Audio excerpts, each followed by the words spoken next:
খালি মেয়েদের কথা বলেন, পুরুষের বিরুদ্ধে বলতে পারেন না। হ্যাঁ, মেয়েদের কথা কেন বলি জানেন?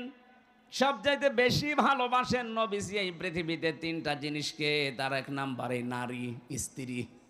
আপনারা মায়ের জাত, স্ত্রীর জাত, এই জন্য আপনাদেরকে আমিও বেশি ভালোবাসি। কিন্তু আমি দেখতে পাচ্ছি কোরআন আর হাদিসের চোখ লাগিয়ে অধিকাংশ মেয়েরা জাহান্নামে যাচ্ছে। আমি বাঁচাতে চাই আপনাদেরকে। এ পৃথিবীতে আপনার স্বামী যত খারাপ হোক, আপনি তো এইটাই বলতে চান হামজা ভাই, স্বামীদের বিরুদ্ধে ওয়াজ করতে পারেন না, আমি ওয়াজ কি করব। এদেশে আজ পর্যন্ত নারী নির্যাতনের মামলা আছে, পুরুষ নির্যাতনের কোনো মামলা নেই। আমরা যে কোন যন্ত্রণায় আছি এটা বোঝাতেও পারি না। অন্তত ডক্টর ইউনূসকে আমরা আহ্বান জানাবো, খুব তাড়াতাড়ি পুরুষ নির্যাতনের একটা আইন বানান।